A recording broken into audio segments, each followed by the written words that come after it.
কুসুমকে নিয়ে এবার রাতুলের মনে সন্দেহের বীজ বোনার চেষ্টা করলো এবার দেবলীনা। হ্যাঁ বন্ধুরা, ভিডিওতে লাইক দিয়ে দেখতে থাকুন। যে মুহূর্তে কিনা রাতুলের গায়ে প্রথম ছোঁয়ানো সেই হলুদটাই কুসুমের গায়ে ছোঁয়ানো হবে বলে যখন কিনা সেই আচার অনুষ্ঠান সম্পন্ন করার জন্য সম্পূর্ণ দায়িত্বটা যখন কিনা মীনাক্ষীর কাঁধে তুলে দেয় ইন্দ্রাণী গাঙ্গুলি এবং বলতে থাকে যে যা ছোটো তুই বরঞ্চ দেবলীনাকে সঙ্গে করে নিয়ে ওদিকে রাতুলে গায়ে ছোঁয়ানো হলুদের সকল আচার অনুষ্ঠান তুই সম্পন্ন করে তবেই তুই নিয়ে এখানে আমি অপেক্ষা করছি কুসুমের গায়ে হলুদটা ছোঁয়ানোর জন্য, ঠিক আছে। ঠিক সেই মুহূর্তে যখন কিনা দেবলীনা রাতুলের কাছে গিয়ে রাতুলের গায়ে মীনাক্ষী যখন কিনা সেই হলুদটা ছোঁয়াতে থাকে, ঠিক সেই মুহূর্তে রাতুল বলতে থাকে যে কুসুমকে নিশ্চয়ই খুব বেশি ভালো লাগছে দেখতে। আসলে কুসুমকে দেখার জন্য আমার জাস্ট আর তর্স হয়েছে না, কখন যে সন্ধ্যাটা হবে, কখন যে ছাদনাতলায় কুসুমকে আমি দেখতে পাবো। অন্যদিকে এই কথা বলা মাত্র যখন কিনা দেবলীনা বলতে থাকে যে আচ্ছা রাতুল, তুমি বড্ড বেশি আত্মবিশ্বাসী তোমার কুসুমকে নিয়ে, তাই না? তুমি খুব বেশি কুসুমকে বিশ্বাস করো, কিন্তু যদি এমন হয় যে কুসুমই তোমার বিশ্বাসটা ভঙ্গ করলো, কুসুম তোমার ভালোবাসার কদর করলো না এবং শেষে গিয়ে কুসুম যদি এই বিয়ে থেকে সরে দাঁড়ায়, তখন তুমি কী করবে বলো তো? না, তোমাকে দেখে তো মনে হচ্ছে যে তুমি জন্ম জন্মান্তরের জন্য কুসুমকে চেনো এবং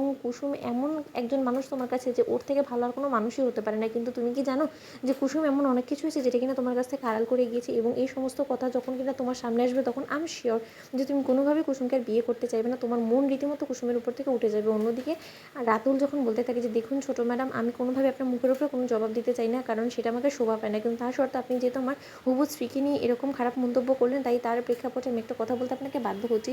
কোনো মানুষ যদি নিজের অজান্তে কোনো রকম কোনো ভুল ত্রুটি করেও থাকে তার অতীতে, তাহলে সেই ভুল ত্রুটিগুলোকে ক্ষমা করে আমি তাকে আপন করে নিতে যথেষ্ট পরিমাণে আমি রাজি আছি। ঠিক সেই মুহূর্তে যখন কিনা আয়ুষ সেখানে এসে বলতে থাকে যে ওয়েল ডান, তুমি খুব ভালো একটা উত্তর দিয়েছো দেবলীনাকে, কারণ দেবলীনা তুমি যে পরিমাণে কুসুমকে নিয়ে রাতুলের মনে সন্দেহের বীজ বোনার চেষ্টা করছো না, সেটা কোনো মতে তুমি সফল হবে না, কারণ আয়ুষে থাকতে সেটা অন্তত হতে দেবে না, কারণ আয়ুষ রাতুল এবং কুসুমের সম্পর্কটা কোনো মতেই কাউকে ভাঙতে দেবে না।